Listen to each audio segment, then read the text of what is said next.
We're gonna be streaming on like 5 or 6 different, I think 5 different outlets. So. Okay. Nice.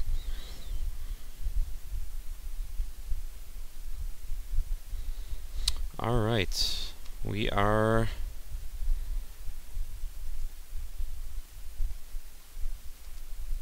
live, definitely on Facebook.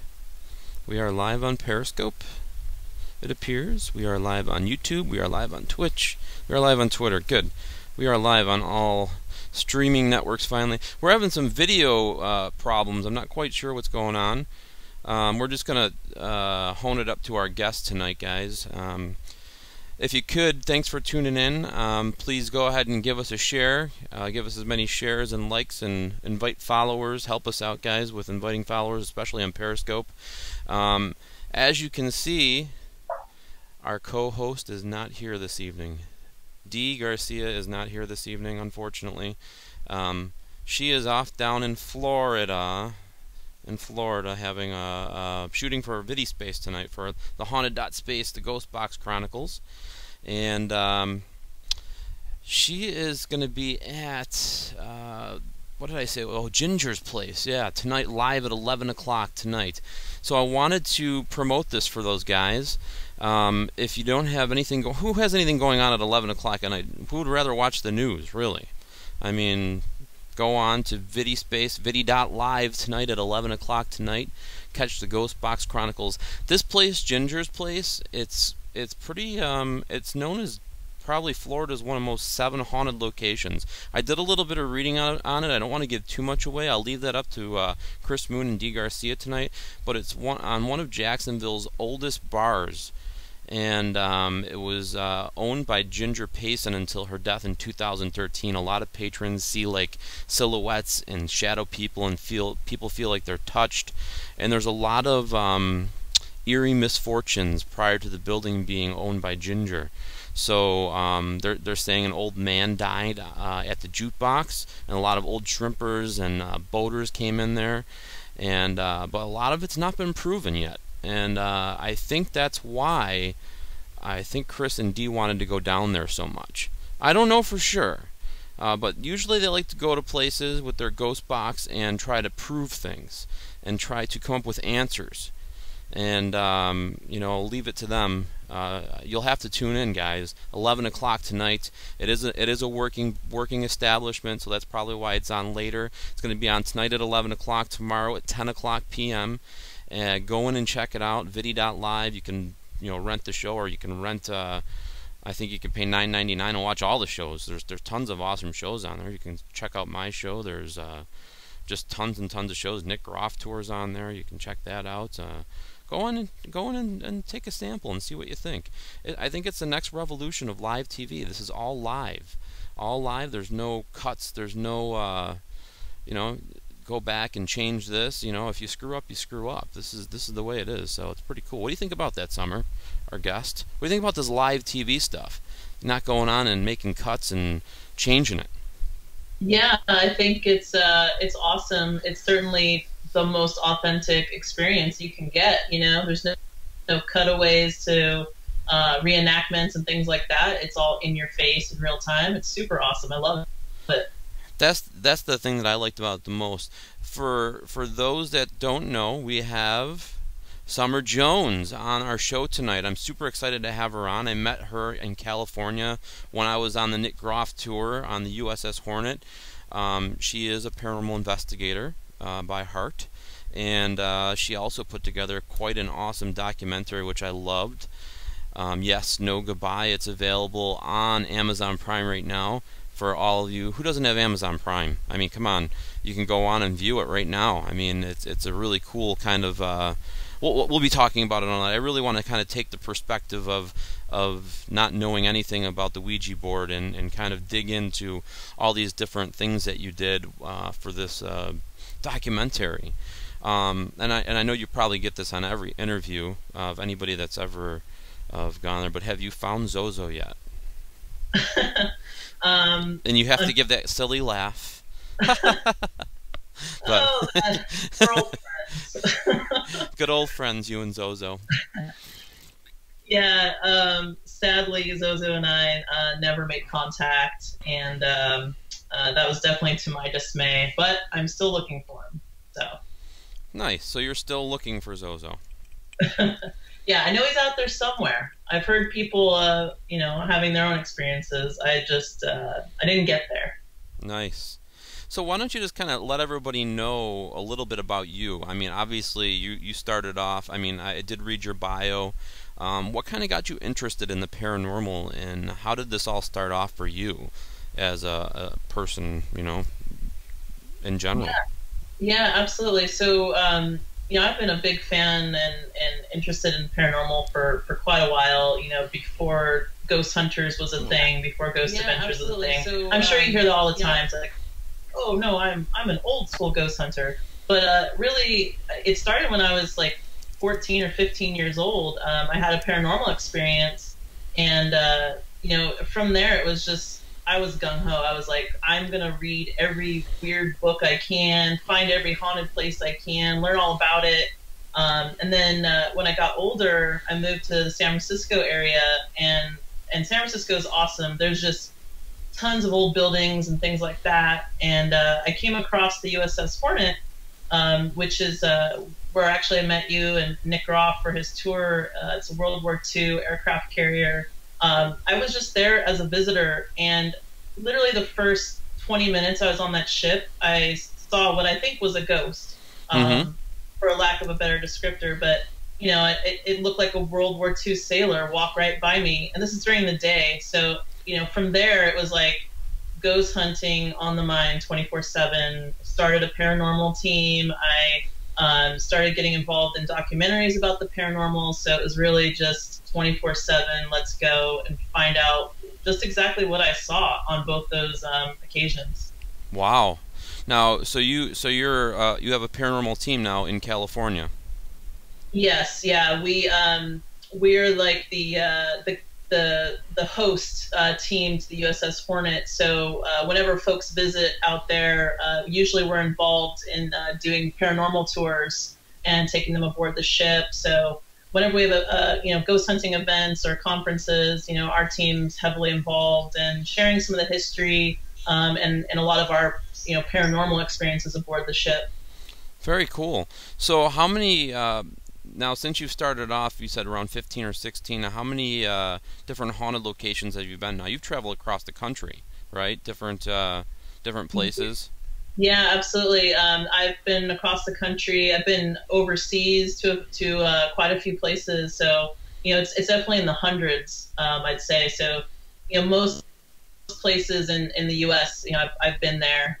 And I'm a huge history buff. So whether a place is haunted or not, as long as it had history, I was all about, going and checking it out. So I've definitely been around the block, so to speak.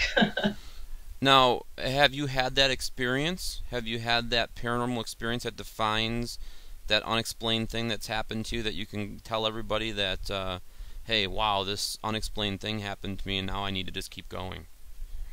Yeah, certainly.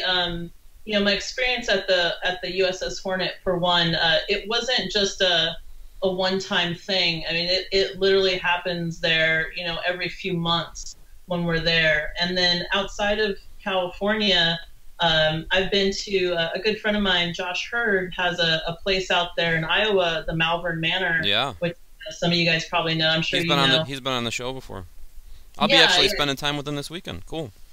Yeah, no, he's a good buddy of mine, and we had a really intense experience together working on one of his film projects called A Brush with Evil, and also at the Malvern Manor there.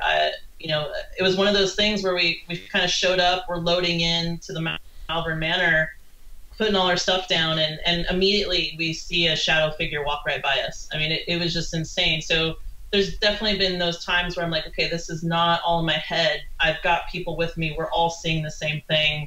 It's definitely not normal. It's got to be paranormal. And now the answer or the quest forward is, what are these things? Who are they? Where do they come from? Why are they here?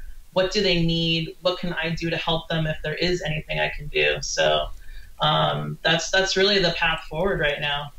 That's cool.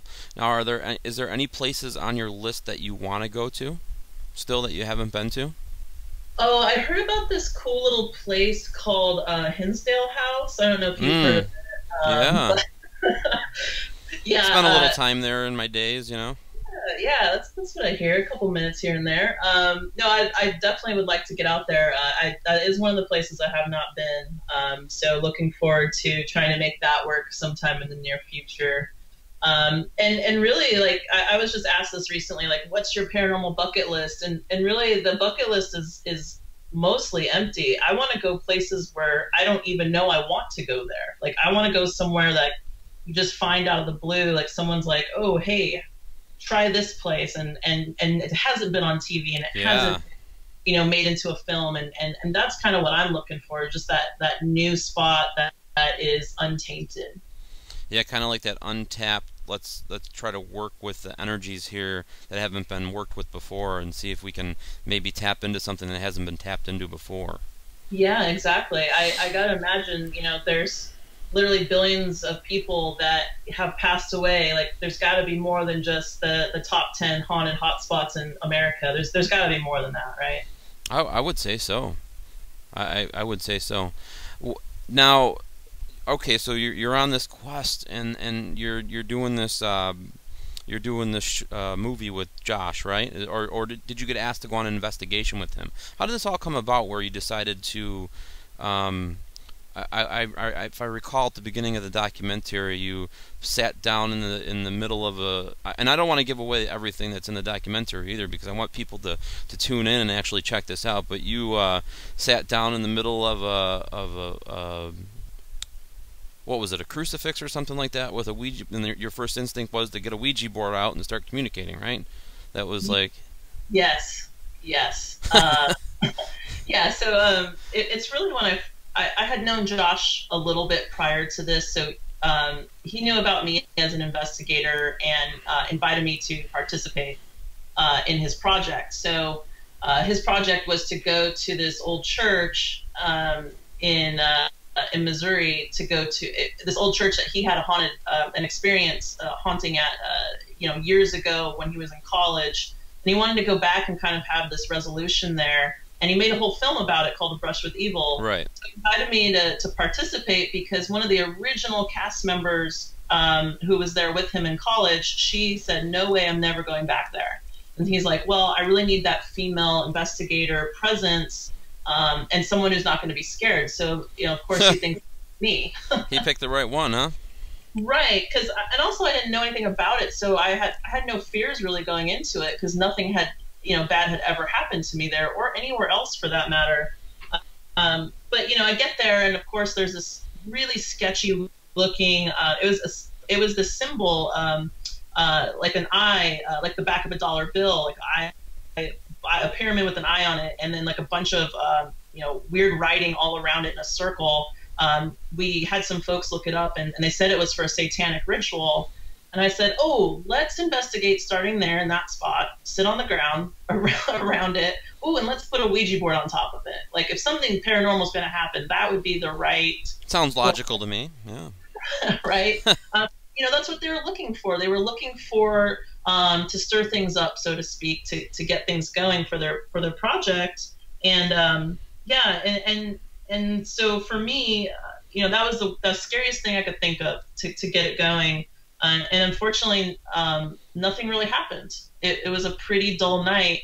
And probably the scariest thing that happened that night was a bunch of bats flying around my hair and my head, and me kind of screaming like a little girl. I was like, ah, bats! I didn't want to get bit, get rabies, and that's what I was afraid of during that night. Yeah. So there's a couple people in the chat room. They're saying that I'm just gonna call out names. William Steven Jr. They're saying no disrespect. He's being respectful.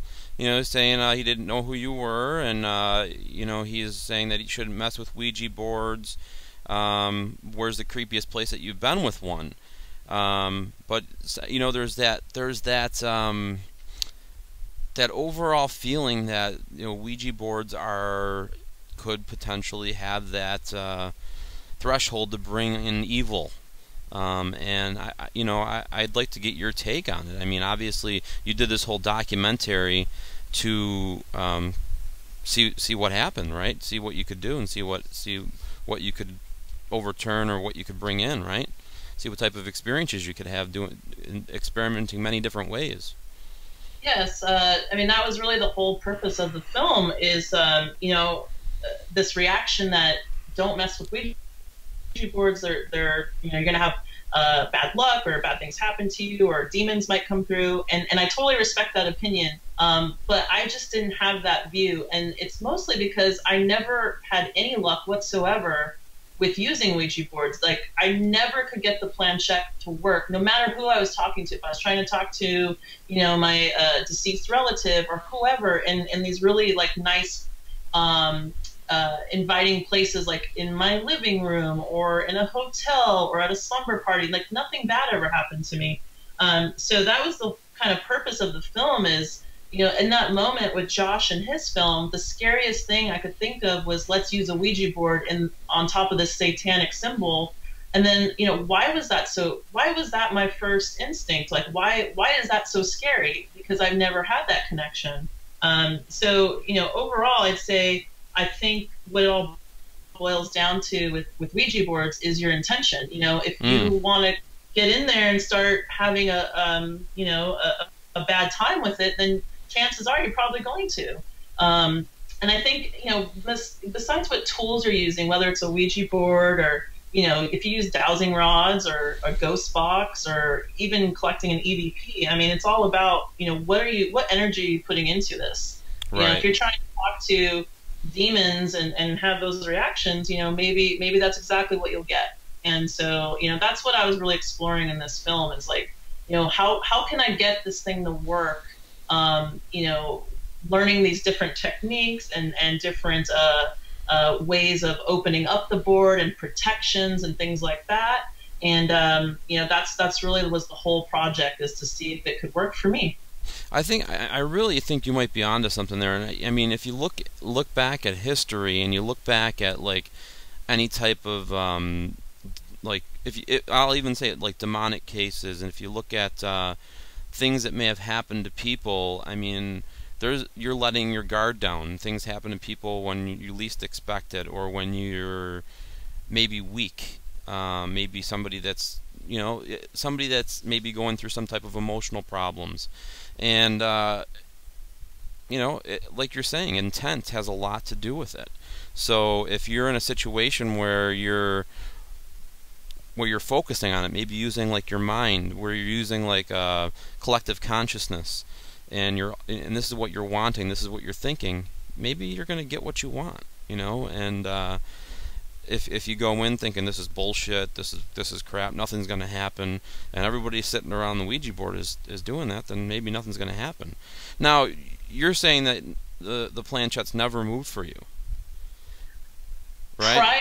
Prior to making this film. Okay. Prior to making this, I was gonna say, because, man, there was a couple times in there that was like, wow, just unbelievable. I mean, like, what was the investigator that you started off with? What was his name again? Let's see. It was Alejandro. Alfonso, yeah. I mean, yeah. Wow. I mean, guys, you got to check this out. I mean, you really got to get in there and just check this out. He had a personal connection with a family member, right? Yeah. The experience with Alejandro was so intense, because it was really at the beginning of this project where we weren't sure how it was going to shape out. It was kind of like, hey guys, let's get together, let's make a Ouija board movie. Okay, well, what does that mean? And really, the first weekend we were filming with Alejandro, he connected to what we believe the spirit of his grandmother, and it was so intense for him. I mean, he's like a 6'3" giant dude, and his eyes are watering, and he's upset, he's shaking. I mean, it was so real for him, and and for me, just like being there, it was intense, because a lot of the conversations he was having were in Spanish, and I had no idea what they were even talking about. So you can sort of rule out the oh, Summer just wants this in her movie connection. Because like, I don't even know what the questions were. It was so bizarre. And really what made us want to keep going with the project. I mean, you can see the raw emotion in his face, and you could get goosebumps. Just, I mean, as a paranormal investigator, and just like when you've had something happen to you, if you've ever had that moment, if you've ever had that moment where something unexplained happened to you, you could just see that in his face, like that. And then all of a sudden he was off the film. He was done. He was finished. And in comes Josh Hurd. And then he finished the film off. I mean, that was the end of Alejandro. I mean, it was that intense for him that he was done. Like it seemed like he was in it for the disbelief, and then at 1 minute, and then, oh my God, he had this earth awakening kind of thing that happened for him, and then he was done. He didn't want to have anything to do with it anymore. Yeah, yeah, absolutely. It's one of those, whatever tool you're using in the paranormal, just careful what you wish for, right? Careful what you're looking for. Now, you never know. Where were you? I mean, when he had this experience, you were just at a haunted location, right? You weren't at his house. You weren't anywhere that would have had his grandma hanging out, right? Maybe she was there with him. It's possible, yeah. We were in just outside of Dallas, Texas, in what is it called? Hillsdale House is what it's called. Hillsdale. Hey, sounds familiar. Yeah. Kind of familiar. Yeah, it's it's just like in the suburban neighborhood, and it started, the planchette started moving right away. It's not like we sat there for hours and hours and hours, and then in my film you see just the best part. Like, this is literally almost the entire session that I put in the film, because it started right off the bat. It was like answering his questions, and really only was talking directly to him, which would make sense because I don't know his grandma. Why would she want to talk to me? And same thing with the other participant. It wasn't answering his questions. So, just this place in Texas, and she decided to show up. Now, when you were researching locations to go to, how did you pick locations to experiment with across the country? Did you start off in Baltimore and kind of talk to at the Ouija Con, and then talk to everybody that was there, and then kind of make your game plan from that? Yeah. So, when we started the project, I mean, oh my God! I mean, going there first. I mean, you must have thought, my gosh, the kibosh on this project right off the bat, boom, with the riots and stuff like that. I mean, holy cow. Yeah, it was intense. We're like, okay, let's make this Ouija film. Okay, it's just the 125th anniversary of the Ouija board. How did that happen? And then, we head over to Baltimore, where Ouija board, really, got its start, and met all those folks that were involved in the conference there that they were having for the Ouija board anniversary, and got the background. And then from there we said, hey, we got to keep going with this thing. What's the next place? And we did our shoot in Texas, and that's mostly because Alejandro is from Texas. And then we moved over to New Orleans, and that was because of New Orleans has voodoo there. People love voodoo, and I really wanted to see other taboos, like how they're viewed. Ouija board is definitely a taboo subject. I see that there's people like on the Facebook page, they're like, no, you're so bad, don't do that. And I'm sure it makes them angry, but it's a taboo subject, right? People view Ouija boards and voodoo very similar, and I wanted to get that perspective from people who practice voodoo and what they think, not only about their own belief system, but like how they view the Ouija board, because they're all kind of lumped together in that sort of taboo paranormal world. And also, just happened to have a warlock that lived there in New Orleans, who's very well known, and came over from Maine and decided to live in New Orleans. And I said, hey, I get Bloody Mary and I get a warlock. How cool was that? That was pretty cool. it just all kind of worked out. We didn't really plan all that. I literally said, let's go to New Orleans. There's voodoo there. bought a plane ticket, and we're like researching on the plane as we go. And I like call up Bloody Mary. I'm like, hey, I know you don't know me. Do you want to be in a Ouija documentary? And she's like, you're weird, but yes, let's do it. So, and it just, everyone that I talked to is like, super excited that someone was trying to give an honest perspective on, not just Ouija boards, but, other taboo subjects, witchcraft, voodoo and that kind of thing. So, it was very organic, I'll say. Lizzie Smith wants me to say 6. Hold on a second here. She's telling me a location, 6 Fincastle Street, Morocco. She wants you to check out. I don't know. Morocco. She says you won't be sorry, she said. Ooh, that sounds good. Yeah. I'm writing that down. Yeah, I just want to, again, guys, just want to real quick plug the Ghostbox Chronicles tonight. We have Sommer Jonez on, the creator of Yes, No, and Goodbye. It's a documentary about the Ouija board and all the different. She's gone through many different states practicing with it, going through different religions, different ways of using it. It's really cool. It's on Amazon Prime right now.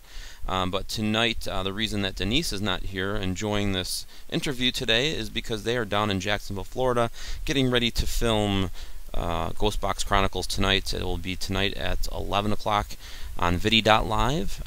Ginger's Place, again, it's a haunted bar, one of the oldest bars, one of the top 7 haunted locations in Jackson, Northeast Florida. So, guys, check that out at 11 o'clock tonight. Cool, let's get back to summer. So, I wanted to also touch base on some of the cool things. So, going around, you looked at different, going around, you talked to witches, you talked to voodoo, you talked to warlocks, and people used it in different ways. I mean, they used the Ouija board a lot different. There's a lot of when you got to the witches, it seemed like it was more of on a pedestal. A lot more respect went into it than I would have even thought. I do believe that there has to be a lot of, that's their intent, but they put a lot into it. I mean, as far as when they're trying to communicate, when they're trying to reach out to somebody specifically.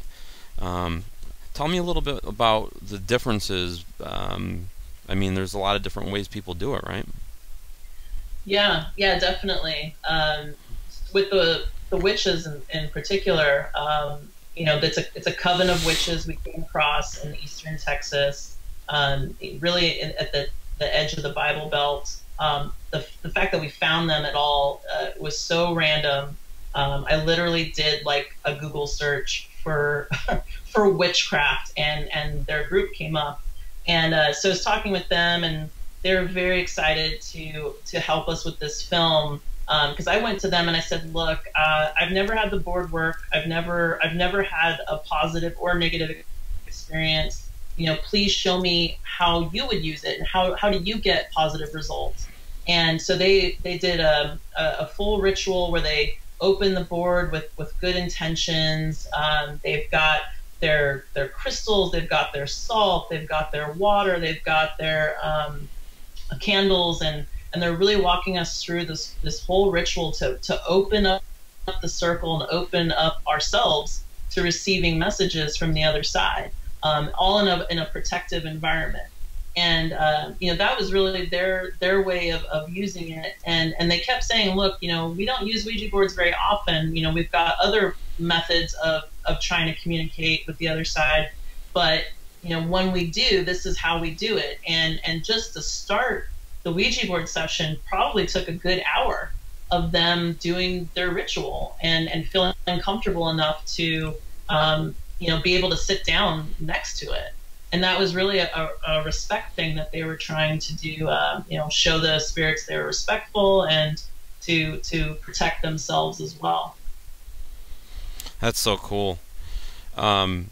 So when you got down to New Orleans, where did you feel like where did you feel like it was the best for you? Where did you feel like it was kind of the best situation for you? Like the best, because you said it moved in the church, and it also moved for you in the swamps, right? Yeah. So Josh and I were using it well, not just in New Orleans in the city, but outside of the city. We kind of traveled all around Louisiana, and he's such a trooper because we were out in the swamp, and these giant bugs were just biting the crap out of us, and we're all bleeding from these bugs, and it's about 110 degrees, super humid. And it's probably one of the last places we'd ever want to be doing a Ouija board session. But the legend of that area was that there was a voodoo priestess that haunted that swamp, as well as they were saying some sort of werewolf creature was out there. Mm-hmm. So it was a really tough shoot, but there was a moment where Josh and I are using it, and we're literally about to give up because we're like, this sucks. It's so hot. It's so uncomfortable. But then the planchette starts moving. Yeah. And we both look at each other because we're very, unsure. Like, he's looking at me like, did you move it? And I'm looking at him like, hey, did you move it? And, we just knew. Something was happening. And it was pretty remarkable. I'm sad that we didn't see the werewolf or the voodoo priestess that passed away, but definitely somebody was trying to say hello to us in this horrible, horrible swamp. I'm thinking to myself, the haunted swamp. I mean, like, what the heck would have been? I mean, why was the swamp theoretically haunted? What could have? What could have been out there? Yeah, like. There's nothing out there. That's the thing. So a shrimp boat, somebody that killed shrimping, somebody that got crawfish. Like why would they even been out? You guys were way out there. I mean, you went far out. Yeah, we were deep in it. Before we went in, we got told, hey, watch out. There's alligators everywhere. Yeah. All kinds of things out there, and we were just like, look, we flew all the way out here. Let's do this. If there's a werewolf, I want to see it. And I think if the swamp is haunted, it has to be because it's so remote. It's just a gross place, and if I was like gonna murder somebody, I would do it out there because no one would ever know. It's just such a gross place in the middle of nowhere. And I feel like the voodoo priestess story, I think that's actually what happened to her. I think somebody killed her out there, obviously a long time ago. The werewolf I can't explain, but it's definitely an eerie place, and there's something not right about it. And it's not just that it's a swamp and there's alligators, but there's just something weird about it, that's for sure.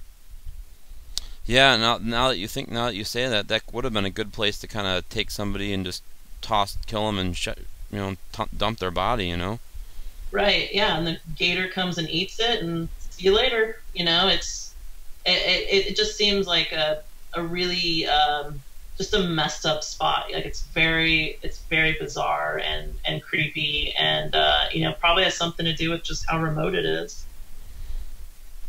That's cool. Denise, she made it into the chat room.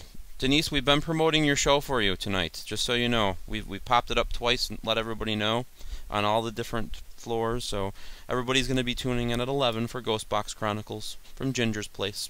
Viddy.live. Plug. There you go. If anybody has any questions, I'm going to be going around to all the different chats on all the different... Oh, wait. If anybody has any questions, go ahead and put them up there. I'm going to go ahead and ask some questions out.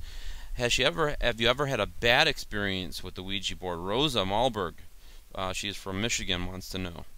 Have you ever had a bad experience with the Ouija board? She's on YouTube watching.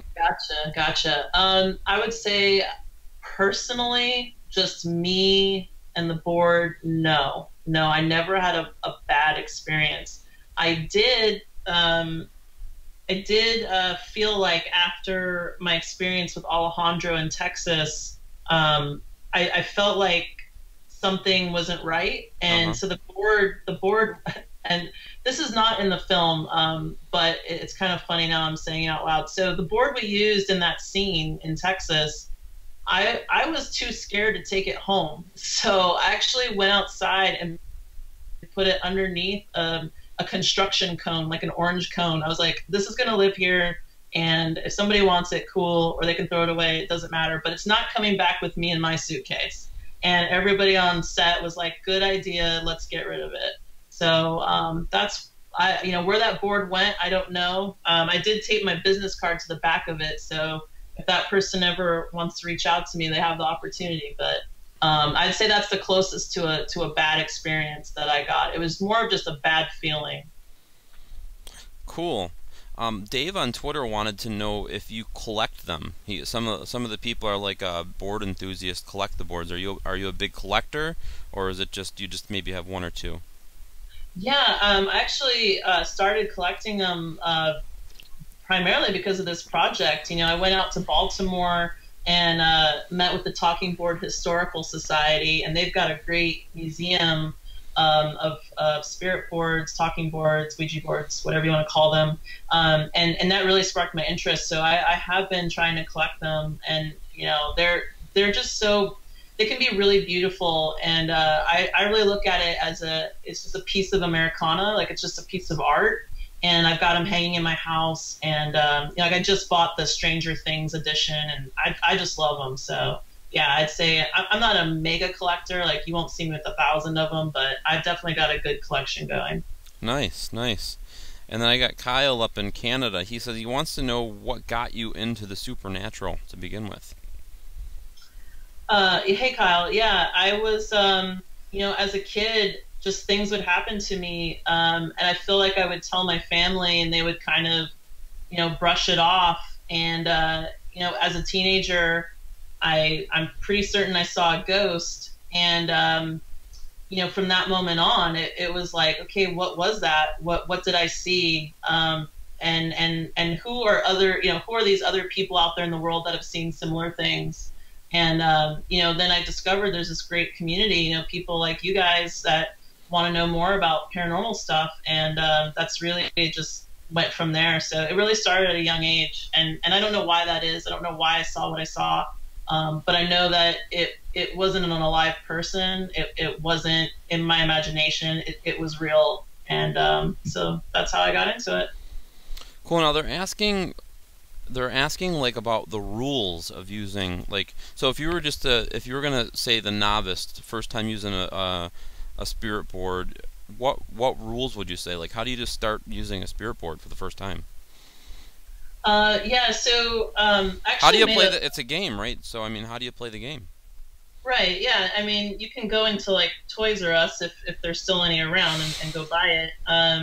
But yeah, it's a board game, and so that's how I started using it. I just kind of followed what it told me to do, and mostly it says, use it with a friend. So that's definitely one of the rules, or one of the, I'll call it one of the no-nos is people don't think you should use it alone, for whatever reason. I've used it alone plenty of times, and all I've found by using it alone is that it just doesn't work very well.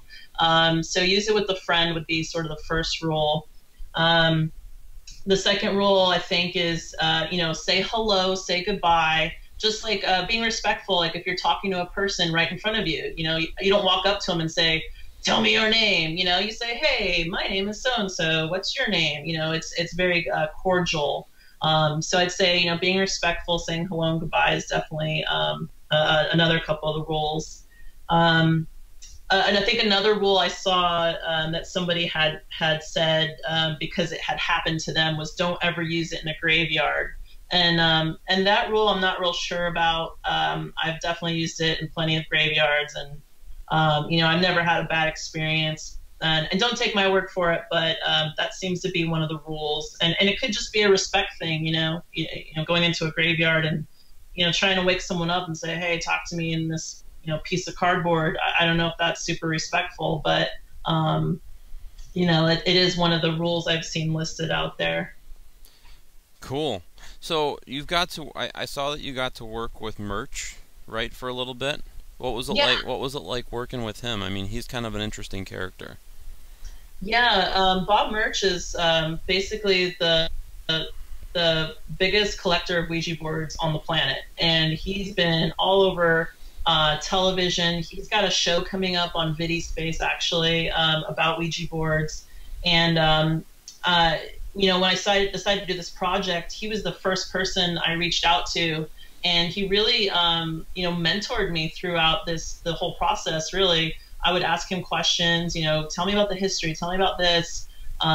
He helped me get in touch with the Warlock Christian Data that's in our film. So he was a very instrumental part of this project, and I really appreciated his help. We brought him out to New Orleans too to help with the project, and he's a good friend of mine now, and I really appreciated working with him.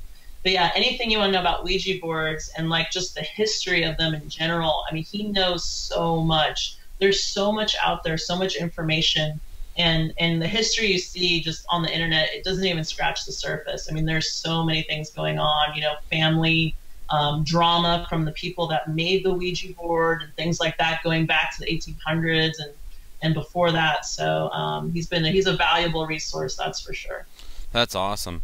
And I just wanted to also make note too. You had one of the key things that really stood out to me towards the end of the documentary. You met at the Ouija Con, but then you met with witches and warlocks and what's Bloody Mary, a high priestesses, or what do you say, like all these different that people would say, put in quotations, weird people probably that not a lot of people would probably associate, but you've probably said they were the nicest people and that you've met across the country. Probably Yeah. just the coolest people to meet, right? Oh, a Most. 100%, 100%. Every single person that was involved and on camera in this project, and even behind the scenes, just helping with research, nobody turned me away. Nobody. And like you said, it was like the quote unquote weird crowd. Voodoo priestess, warlocks, witches. Ouija board collectors, and just anybody we talked to, they were like, "Oh, I love talking about Ouija boards. Yes, yes, you can come over and film and come to my house." And like Bloody Mary, the first day I met her, she's like, "Come into my house, hang out, let's do this." And I'm like, just the greatest people. They're so nice, so welcoming, so willing to share their knowledge too. That was the best part of the whole project. That's so cool. Now, how did you come up with all the different ideas, all the different theories on how to actually test the board out at all these different locations? Like there's some of the things you did. I mean, I would have never thought. To draw blood. I mean, things that you did are like, wow. But Yeah, I get it. I mean, I get the thought process behind it. If you guys want to I see mean, it, you need to check this out. You definitely need to check this out. It's crazy. yeah, yeah, we definitely. I definitely drew blood for this film. Literal blood, sweat, and tears went into this project. And really, it all starts with the taboo. So I go to like these taboo subjects, and I look at bloodletting. That's such a taboo thing, but bloodletting, you know, some people believe really opens up the possibility of communicating with the dead. And so that was one thing I was like, okay, fine. The spirit board isn't working for me. What else can I do to kind of jumpstart it? Add like a battery pack to it. And bloodletting was one of those things. Using it in a graveyard was one of those things. Using it in these really haunted places was one of those things. Trying to call out the Zozo, and I know people are like, "Oh, Zozo, no, no, no." Even that, I was like, "Look, it's supposed to do something." And is that true? Is that true? I don't know anybody that's had any bad experiences with any of those things. What would that be like? And so we threw it into the film. Yeah, no, I actually, when you said that, I was like, because I knew nothing. I didn't even think about the whole taboo behind it. And I'm like, what did she just do? What, is she nuts? Like calling out demons' names. But then again, I'm not a demonologist, so I don't really know all the demons' names. So I thought it was kind of crazy of you to do that. But Yeah, not yeah. now, not so much. It was an eye-opening experience. Yeah, I mean, it was all really in the name of science. It's like getting these different experiments set up and trying to figure out just like what the right recipe was. And that's really just the formula for the whole project is what could we do to have the most intense experience possible. Cool. So, in closing, what would you say to all the viewers out there? I hope that you've kind of phrased this the right way. Go out and get Ouija boards and test it out for themselves, or should they watch the video and then go do it? Of course, I'll always say, please watch my movie. How's it been going? How have people been reacting to it? Have you? How long has it been out for? It's been out for like 2 weeks now. The reviews on Amazon are, I mean, they shock me that they're so positive because I wasn't exactly sure how people would react to this project, especially if you're a stern believer in demons and things like that, and have ever had a bad experience with the Ouija board. I could see why you would not be open to watching this project, and I totally get it. So, my advice or the thing that I want people to take away is, the number one thing I hear from paranormal enthusiasts is like, oh, you need to have an open mind, right? If you want to like learn about ghosts, then you need to have an open mind. Or, oh, I'm a ghost hunter, don't judge me, have an open mind. Well, that goes both ways. So before you judge the film and Ouija boards, have an open mind before you criticize it. And I think you might be surprised. Cool. Brittany Portaro wants to know if you have your third eye open. Do you have any type of intuition or any abilities? It's hard to say. I've never been one that has thought that I do, but I will say that as I've been getting into the paranormal and learning more and hanging out with other types of people that do have their third eye open, things have been happening a little bit more for me. So I'm not going to say yes. I'm not going to say no. I'm going to say maybe because I'm just not fully convinced of that yet. Somebody else wants to know if you think the older boards have different energies in them. Maybe something that's a little bit older maybe can hold or garner some type of different energy than maybe a board game that you're just going to go buy at Target. Is that something maybe you explored? Yeah, no. Like as a novice collector myself, I've got boards from early 1900s and boards that I literally bought like 2 weeks ago from Amazon. So sure, I think with any object, right, whether it's an antique, a piece of furniture that you've got, I think that there's always a possibility that it has a different sort of energy to it based on its age. And if you kind of look at things, and not just Ouija boards in general, but like anything that has age to it and its ability to absorb, the history and things that have happened around it, I think there's definitely a good possibility that older boards might have different outcomes than newer boards. But with that said, like I mentioned earlier, I think intention has a lot to play with this. So it's probably a combination of things. Cool. Now, Madison, have you heard of Madison yet? Madison Smith from Iowa? Oh, yeah. Yeah, she's got a question for you. She says, is there any questions that you should avoid asking during a session, in your opinion? Sorry, say that one more time. Are there any questions that you should avoid asking during a session, in your opinion?